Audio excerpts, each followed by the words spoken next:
bahwa Pak Prabowo adalah pilihan yang tepat bagi situasi kita sekarang ini. Dan karena kita ikut beliau lama, kita malah tidak bisa bilang coba dari dulu begitu. Karena justru inilah waktu yang pas, ini saat yang tepat. Terharu melihat keadaannya. Karena di Magelang itu kita duduk dengan manusia yang harusnya nggak bisa ketemu, itu tuh bisa ketemu, Bang. Tiba-tiba beliau itu menjadi solidarity maker gitu. Bahwa kita kemudian akhirnya bisa nyatu kayak gini. Saya lihat ada yang bekas selama ini nggak pernah ketemu, musuhan gitu. Termasuk juga dengan beliau. Tapi tiba-tiba kita semua ada dalam satu meja, ya olahraga bersama, baris berbaris. Kemudian kita makan bareng secara terpimpin gitu, Bang. Saya percaya bahwa Pak Prabowo karena hadir pada saat yang tepat ya, dengan kematangannya, kedewasaannya. Seperti Abang bilang tadi itu. Beliau tahu banyak yang harus dia lakukan dan beliau akhirnya tidak punya waktu untuk terlalu banyak berbasa-basi.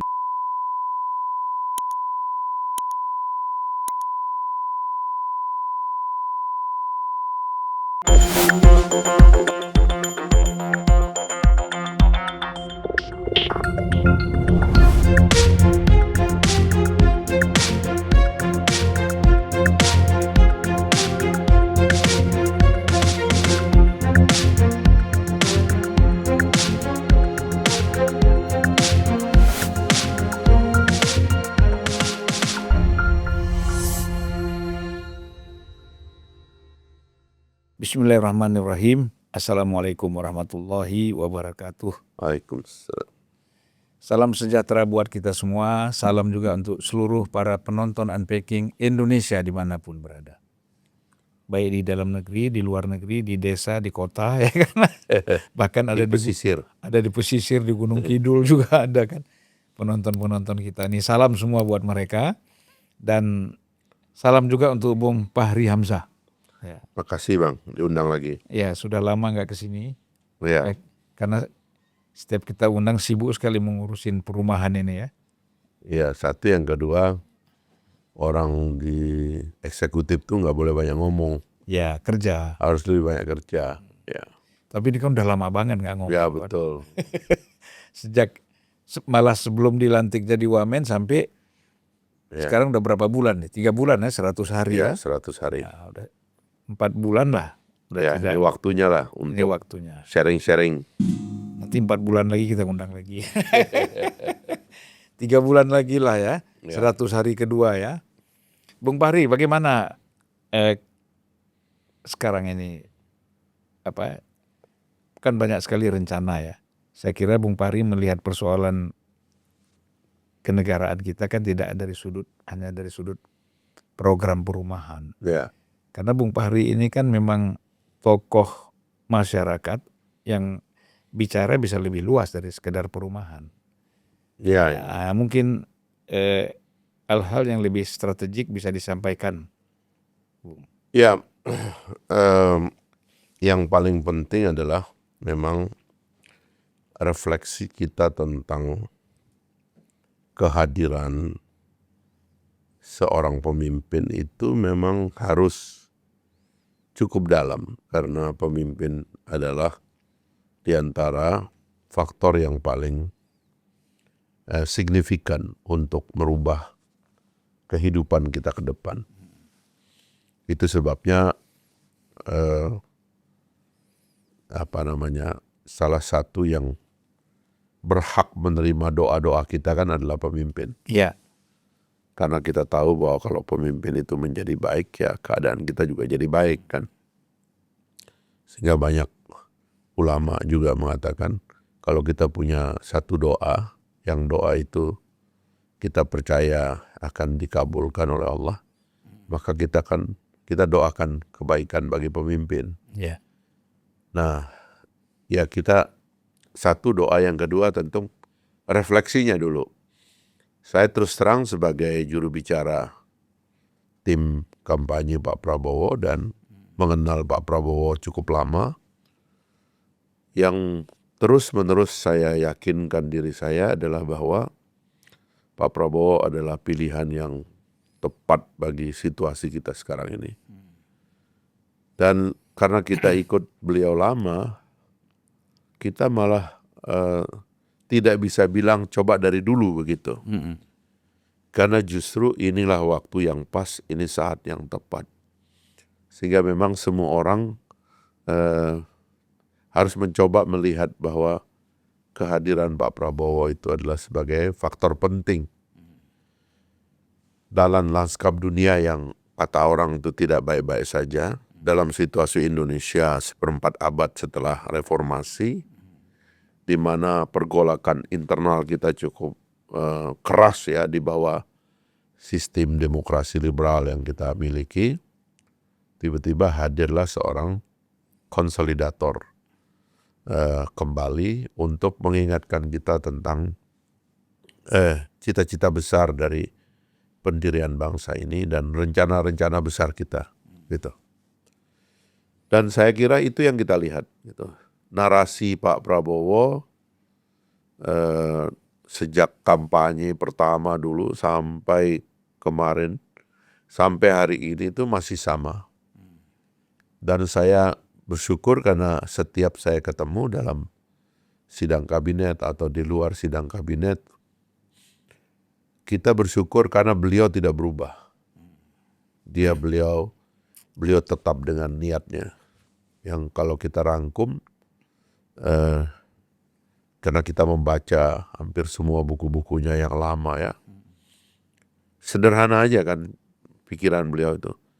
Pertama, kita hentikan praktek-praktek kebocoran yang membocorkan uang negara, ya, melalui korupsi dan lain-lainnya, juga termasuk kebocoran sumber daya alam yang kita jual secara ugal-ugalan, baik legal maupun ilegal, itu semuanya adalah mengandung kebocoran.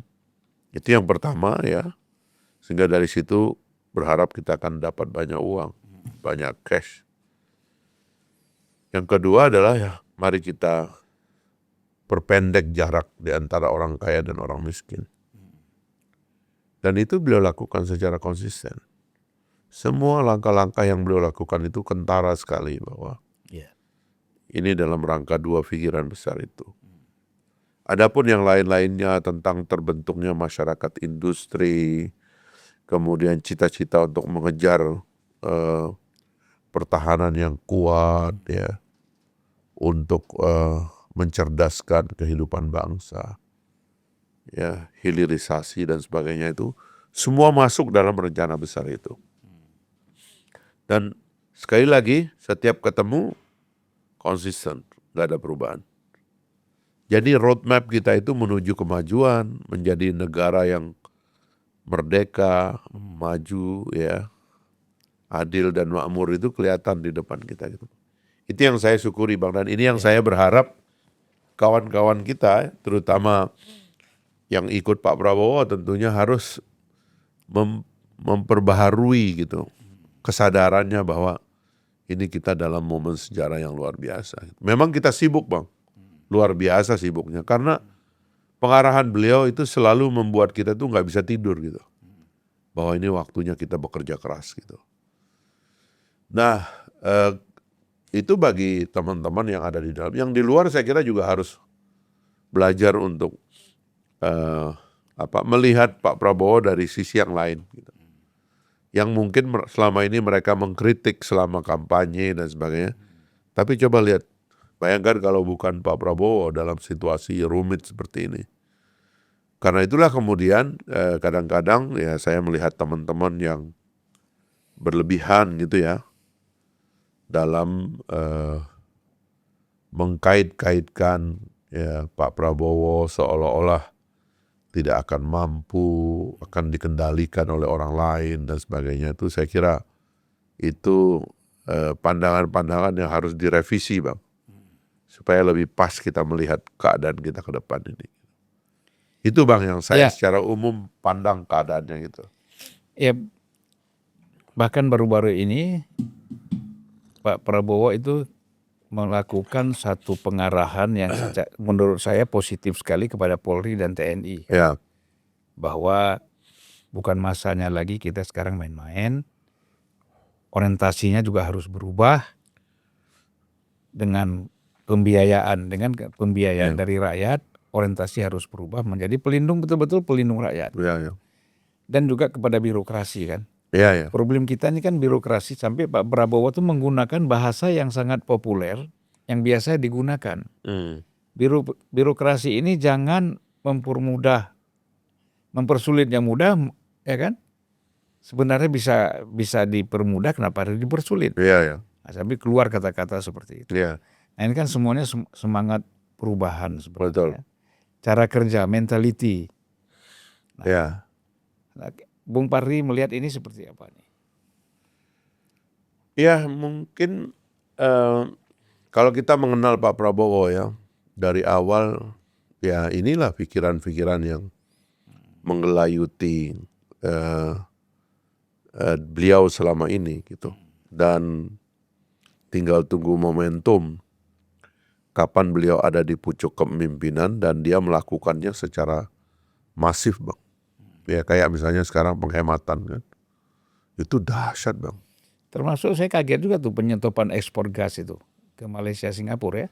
Saya nggak tahu teknisnya karena ya, kementerian teknisnya itu ada. Tapi kita lihat yang reformasi di dalamnya dulu, Bang. Tadi kan Abang menyebut soal pengarahan beliau kepada TNI dan Polri. Itu kan kalau yang ngomong ini Jenderal Bintang 4, Bang. Lulusan dari Akademi Militer dan tahu gitu kehidupan prajurit, kehidupan para jenderal gitu ya, Bang ya. Terus ngomong itu kan lain, Bang, ceritanya. Iya. Kan itu orang dalam yang ngomong. Gitu kan. Artinya efek tendangannya pasti keras lah. Kita nggak boleh main-main lagi soal itu. Kemudian beliau kan dari dulu kan, Bang, soal kebocoran. Kan itu omongan beliau lama dan orang nggak percaya. Padahal saya sering bilang itu kan kutipan dari pidato Pak Mitro tahun 91 kalau nggak salah dulu itu. Pidato Pak Mitro di pertemuan Ikatan Sarjana Ekonomi di Surabaya. Kebocoran APBN dan sebagainya. IC. Dan sekarang beliau lakukan. Dan betul, Bang. Saya sendiri termasuk yang melihat luar biasa itu. Itu betul-betul ya coba mikir sendirilah, ya kan? Ya kayak kita lah, Bang, ya terbiasa duit banyak, kan ugal-ugalan gitu. Terus sekarang duit kita diambil setengah. Bisa hidup nggak? Bisa, cuman kita jadi mikirnya panjang. Iya. Bahwa benar ya yang kemarin itu sebenarnya pos ini nggak benar, yang ini nggak benar. Itu diam aja, Bang, itu disikat, itu jadi. Itu luar biasa, Bang. Lalu setelah itu dari penghematan itu dikasih ke makan bergizi, Bang. 100 triliun gitu. Sehingga makanan bergizi sekarang menjadi 171 triliun. Kita lihat anak-anak kita mulai makan, Bang ya. Ini satu program yang memang beliau janjikan dan itu sedang bergulir gitu di tengah masyarakat kita dan siapa yang nggak gembira. Bahwa masih ada masalah, iyalah. Semua juga sesuatu yang baru. Proses transisi begini kan nggak mudah ya. Jadi memang kita harus siap, Bang, dengan Pak Prabowo itu dengan pada 3 tataran gitu ya. Pertama-tama ya kita harus siap ini ada perubahan cara berpikir. Gitu. Pak Prabowo kan paling sering menggunakan kata-kata saya sudah terlalu lama jadi orang Indonesia. Untuk merefleksi bahwa banyak kelemahan-kelemahan diri kita yang harus kita perbaiki. Ya, terlalu suka basa-basi kan. Kemudian kalau pakai kategorinya Pak Kuncharaningrat dulu atau Pak Mukhtar Lubis itu kan tidak rasional ya kan. Iya. Ya, kemudian kayak itu tadi pendekatannya irasional, kadang-kadang berpikirnya itu mistis gitu. Kok bisa ada satu praktek yang begitu lama berjalan, kalau ditanya ini gunanya apa? Orang bisa nggak jawab, Bang. Iya. Karena dianggap yang rutin itu adalah segala-galanya. Padahal yang rutin itu nggak ada gunanya. Nah, coba kita mulai istilahnya itu berefleksi bahwa Pak Prabowo itu pada level berpikir ini mengajak kita berpikir agak tajam. Ayo berpikir. Gitu. Nah yang kedua ya cara kerja kita harus kita perbaiki. Ya kan? Kalau kata Albert Einstein kan, dia bilang definisi daripada kegilaan itu dia bilang mengerjakan hal yang sama secara berulang-ulang, tapi mengharapkan hasil yang berbeda. Dia bilang insanity kata dia itu doing the same thing over and over, but expecting a different result. Ya, jadi ya kita nggak bakalan jadi bangsa besar, menjadi negara superpower, ya kan? Rakyat kita sejahtera, ekonomi kita tumbuh, teknologi kita maju, ya kan, wibawa kita diterima dan dianggap oleh seluruh dunia. Kalau kita melakukan hal yang sama dan tidak ada perubahan, itu beliau cara kerja beliau terapkan gitu, dan dalam arahan-arahan beliau itu suruh kita itu berpikir dengan cara kerja baru. Barulah yang ketiga saya kira setelah kita mengikuti cara berpikir beliau dan cara kerja beliau, menurut saya yang paling penting dari beliau itu adalah kehadirannya untuk menjadi role model. Dan itu harus menjadi contoh kita. Jadi suatu hari itu Bang di Magelang tuh, saya terharu melihat keadaannya. Karena di Magelang itu kita duduk dengan manusia yang harusnya nggak bisa ketemu, itu tuh bisa ketemu Bang. Tiba-tiba beliau itu menjadi solidarity maker gitu. Bahwa kita kemudian akhirnya bisa nyatu kayak gini. Saya lihat ada yang bekas selama ini nggak pernah ketemu, musuhan gitu. Termasuk juga dengan beliau. Tapi tiba-tiba kita semua ada dalam satu meja, ya, olahraga bersama, baris berbaris. Kemudian kita makan bareng secara terpimpin gitu Bang. Itu satu yang lama kita rindukan. Bahwa bangsa besar ini tiba-tiba bisa berbaris, bisa duduk bareng, itu lama itu Bang. Dan sekarang harusnya ini kita maintain dengan itikat baik. Iya. Bahwa maksud baik Pak Prabowo, ya beliau menyatukan kita itu karena kita punya tujuan dan cita-cita besar yang secara bersama-sama harus kita usung. Saya kira itu yang saya rasakan selama ini. Saya sendiri membayangkan ya, sosoknya Prabowo ini tentu orang tahulah dari segi intelektualitas, orang yang baca buku, ya, berpendidikan, dari keluarganya juga orang berpendidikan, kemudian apalagi sudah menulis buku ya, tuh, kemudian saya kira sikap kalau kita sebut sebagai militer kan suka disebut sebagai sikap prajurit ya, bukan dari konteks kepangkatan, tetapi kan dari konteks konsistensi dan kesetiaan ya. Ya, kita lihat dari situ. Itu kan memang menonjol dari figurnya Prabowo ini. Nah, ini kan menjadi modal besar. Bahkan saya sering mencontohkan ini kalau Prabowo ini ibarat macan. Macan tuh tahu apa yang bagaimana dia menangkap, bagaimana dia harus mencekik, bagaimana dia harus merangkul kan gitu. Nah, tapi ini macan yang tidak marah.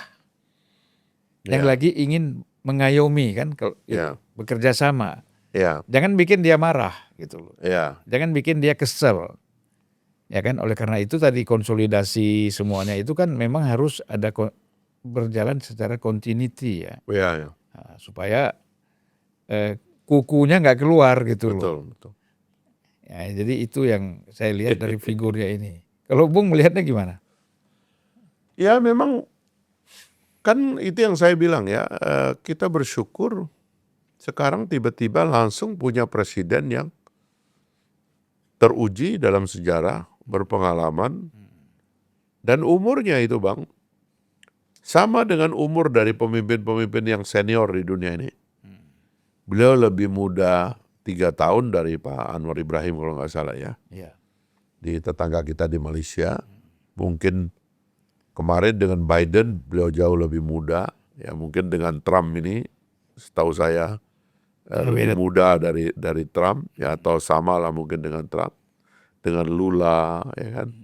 dengan Putin. Putin. Tapi kalau bicara pengalaman, orang kayak Erdogan, itu, Orban, Xi Jinping, Modi, ini kan among the seniors Bang, di kepemimpinan global. Dan abang lihat aja bagaimana Pak Prabowo, saya kebetulan nemani beliau ketemu beberapa kepala negara. Langsung Bang, jadi confident-nya, penerimaan negara lain, termasuk yang saya ikut itu kan waktu ke Beijing, diterima oleh Xi Jinping, itu lain Bang, itu ada wibawa. Dan wibawa itu menimbulkan keakraban Bang. Sehingga ada banyak hal dengan kasarkannya itu, sekali ngomong, sekali telepon, itu jalan Bang. Dengan negara-negara lain, dengan disambut luar biasa Bang. Abang lihat cara dia disambut di Di India. Cina, di India, ya, di Uni Emirat Arab, ya, kemudian di Malaysia, ya. Kemudian beliau juga nyambut luar biasa, ngelihat kesannya Perdana Menteri Jepang kaget sekali disambut oleh beliau, dan begitu banyak pejabat yang secara resiprokal itu memang melihat Pak Prabowo ini baru 100 hari atau kurang waktu itu udah duduk kayak orang yang sudah berkuasa 2 periode gitu Bang. Saking beliau jejaknya tuh, tahu apa yang harus diomongkan. Ya kan, kartu-kartu dalam permainan itu membuat permainan tuh jadi nampak luar biasa. Ya. Jadi itu modal bukan cuma bagi beliau, tapi bagi kita semua untuk meletakkan Indonesia dalam satu posisi. Ini negara siap jadi pemain besar, ya kan? Ini negara siap untuk harus kita perhitungkan dalam permainan ini. Makanya beliau sederhana kalau ketemu pemimpin-pemimpin negara yang di dunia ini beda blok gitu Bang ya. Ya beliau letakkan diri di tengah aja.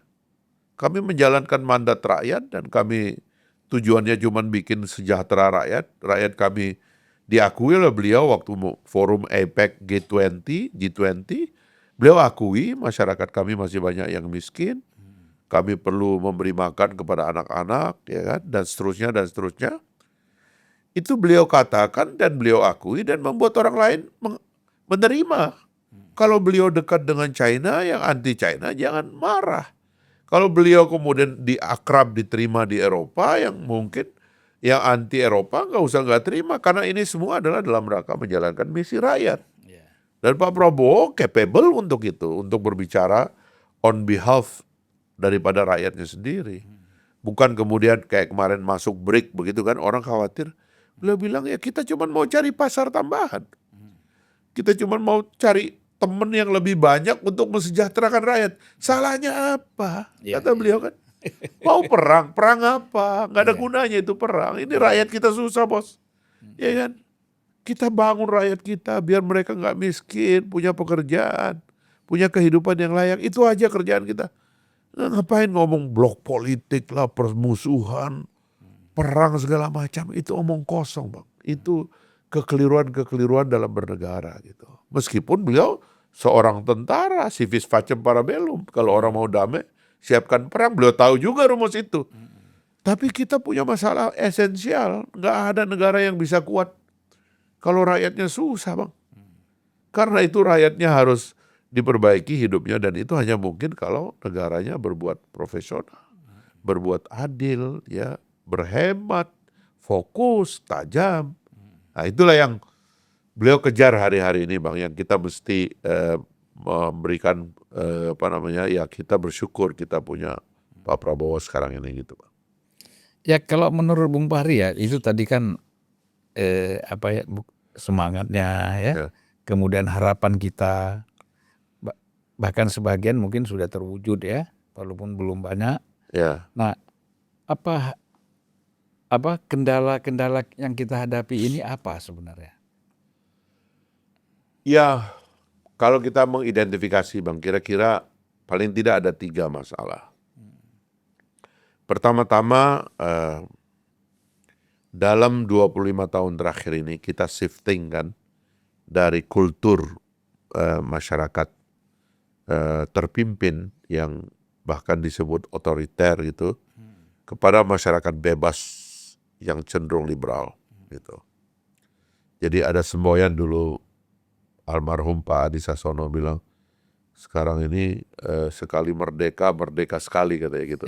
Jadi ada problem agak ugal-ugalan seperti itu Bang. Sehingga kadang-kadang dalam kerangka itu mentalitas bebas kita itu tidak menimbang adanya progresi itu Bang. Bahwa bebas itu adalah dalam rangka satu kemajuan dan progres itu harus di set up dan direncanakan gitu. Nah, sehingga kadang-kadang kita banyak memproduksi hal-hal yang ya liar gitu Bang. Saya ingat waktu di satu forum saya memberikan masukan ya kepada forum kabinet begitu. Saya bilang mungkin kita mengatakan bahwa ini adalah konsolidasi demokrasi, tapi menurut saya ini adalah kembalinya komando. Bahwa negara harus ada yang mimpin, bahwa negara juga harus punya kewibawaan, dan kita itu juga pengen tiap pagi bangun tuh ngelihat pemimpin-pemimpin kita yang punya wibawa itu memimpin kita. Oleh sebab itu saya bilang pertama-tama harus ada kembalinya komando politik, artinya konsolidasi politik. Ya. Maksudnya apa sih? Cobalah kita pikirkan ini, pemilu ini misalnya ya, partai-partai politik. Kan kita agak kacau di sebenarnya. Gitu. Kita ini berbeda pendapat untuk apa? Bersih tegang ini berkualitas apa tidak? Pemilu kita ini memfasilitasi apa? Kok bisa pemilu ini memfasilitasi fundraising yang liar? Yang menyebabkan setelah pemilu niat orang berikutnya adalah cari uang untuk kembalikan modal. Dan itulah menjadi akar dari korupsi besar-besaran dalam politik kita. Dan kita seperti tidak berdaya melihat pemimpin parpol ditangkap satu persatu dimasukkan penjara. Pernahkah kita berpikir agak konsolidatif? Come on, coba kita pikir ini. Gimana caranya kita selesaikan ini? Saya banyak sekali pikiran saya tentang ini Bang, dan saya mungkin sebagiannya juga saya pernah katakan di sini. Misalnya antara kepala daerah itu Bang ya. Kok kita membiarkan antara gubernur dan bupati dan wali kota bersih tegang Bang. Sampai nggak ada pola. Saya ingat kemarin tuh saya duduk 30 menit sama Sultan di acaranya Pak Anggito Abimayu lagi terima profesor dari UGM. Beliau Sultan cerita itu. Lah dia bilang, kan saya bicara tentang normalisasi Kalicode Bang. Karena di situ kan ada warisan dari mendiang Romo Mangunwijaya yang sangat terkenal dulu. Saya ke sana dan saya ngobrol sama beliau. Yang lucu beliau bilang, lah saya itu pengennya begini. Dia bilang, tapi ini bupati, wali kota punya arah sendiri semaunya kata. Coba bayangkan ya, Sultan Jogja mungkin salah satu yang posisinya istimewa karena mungkin satu-satunya gubernur yang tidak tergantikan gitu ya. Tapi beliau punya masalah dengan para bupati dan wali kota. Apalagi Bang yang cuma hasil pemilu, hasil pilkada. Yang bupati wali kotanya ngintip, sebentar lagi saya mau jadi gubernur. Ngapain saya ikut gubernur ini? Saya kan punya cara sendiri. Apa politik kita memfasilitasi beginian Bang? Sampai kemudian kita nggak bisa bergerak gitu. Itu satu. Yang kedua saya bilang kembalinya komando hukum dan penegakan hukum. Itu yang kemarin mungkin sebagian disampaikan. Hukum ini gila Bang. Gak ada ujungnya. Seolah-olah kebebasan itu artinya gak usah ada yang kalah dan gak ada yang menang. Sampai ujung. Sehingga kemudian pekerjaan itu adalah bantah-membantah dalam hukum. Yang gak ada selesai-selesainya. Sampai-sampai dalam dagang Bang, keperdataan, tata usaha negara Bang, gak ada orang berani invest Bang. Saya ketemu selama saya pensiun Bang ya. Saya ketemu dengan orang yang proyeknya mangkrak 10 tahun. Ada yang proyeknya mangkrak 15 tahun, ada yang 18 tahun Bang. Saya tanya apa? Masih berperkara di pengadilan. Loh, kok bisa? Ya kita mengizinkan ketidakpastian hukum itu berlangsung. Sehingga kemudian orang mau taruh duit gak berani Bang. Coba dipikirkan itu. Ya. Yang ketiga, ya sekarang di bidang ekonomi Bang. pembagian tugas. Mbok ya yang kaya jangan nyerobot bisnisnya orang kecil, ya kan? Mbok ya jangan semua dimonopoli, harus ada pembagian. Daerah-daerah harus hidup. Kami di Kementerian Perumahan itu diminta oleh Pak Presiden, nggak boleh ada bisnis besar di daerah yang main rumah. Dan ini kita lagi regulasikan sehingga koperasi, UKM, ya badan usaha milik desa, sektor informal, mikro dan sebagainya itu punya mainan bang. Jangan semua dimainkan sama yang gede gitu. Dalam ekonomi BUMN harus dibagi tugas. Kadang-kadang BUMN berkelahi juga sama rakyatnya. Masuk ke desa-desa. Kan tahu diri dong, kita kan keberadaan BUMN untuk kesejahteraan rakyat. Kok bisnis rakyat diambil? Sekarang Presiden lagi bikin dana antara supaya terkonsolidasi. Perekonomian harus berbagi tugas. Gitu. Ada yang main di luar negeri, silahkan jadi raksasa dunia kayak perusahaan-perusahaan di China, perusahaan Jepang, perusahaannya Korea bahkan merajai dunia. Kenapa kita nggak main aja yang besar-besar? Jangan yang besar hajar pasar dalam negeri terus. Main dong di luar. Karena harus dibagi tugasnya bang. Kemudian yang keempat itu ya konsolidasi sosial bang. Karena kehidupan kita di bawah ini kan sudah rada kacau juga.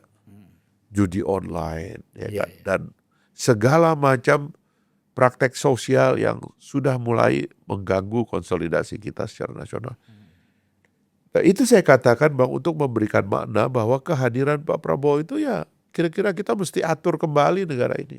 Setelah 1/4 abad ini ya kita mulai harus tertib lagi bang. Saya waktu di Magelang tuh, saya dulu kan kita kan zaman kita habis Orde Baru kan abang pasti juga merasakan kita kan ada trauma dengan pakaian seragam baris berbaris gitu kan bang. Karena kita kan merasakan gitu loh bagaimana militerisasi negara lalu kemudian merampas hak-hak masyarakat.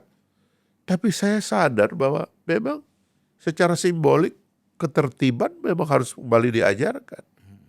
Jadi baris berbaris itu menurut saya secara simbolik nyadarin kita bahwa negara juga harus ada yang mimpin. Harus ada otoritas gitu bang. Dulu kan kita waktu SMA, SMP, bahkan mulai dari SD, itu kan tiap hari Senin atau tanggal 17 ya. Upacara. Upacara kan. Saya nggak tahu sekarang masih ada nggak upacara itu. Udah jarang nampaknya. Ya sekarang ini era di mana otoritas-otoritas itu melemah bang. Karena kehidupan orang semakin personal. Orang makin bergantung kepada gadget. Orang tidak saja tidak mendengar gurunya, tapi orang tuanya pun bisa-bisa kalau salah cara kita introduksi gadget kepada anak-anak kita, yang didengar hari-hari bukan lagi keluarga, bukan lagi orang tua. Nah ini bagian, sebab kemarin saya dengar Kementerian Kominfo, Komdigi sekarang itu dengan Kementerian Pendidikan Dasar dan Menengah, saya dengar lagi membahas pembatasan sosial media bagi anak-anak bang. Ya.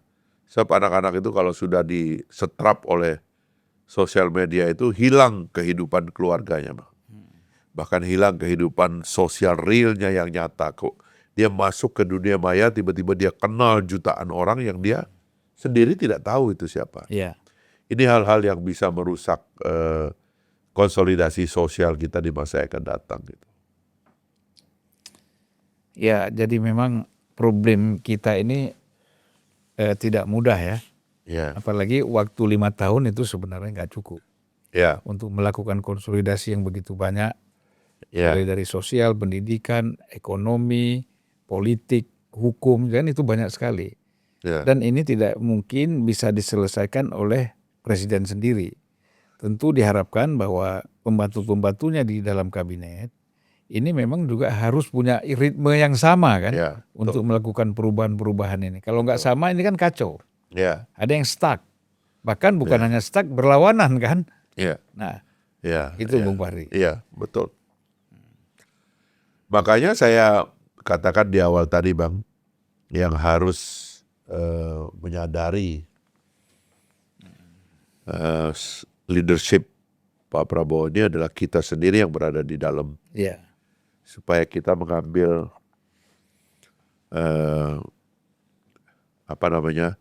cara untuk mempercepat, mengakselerasi proses dari cita-cita dan mimpi beliau gitu. Iya. Karena pada dasarnya beliau sering memakai kata ambil cara yang paling cepat yang bisa kita lakukan, ya.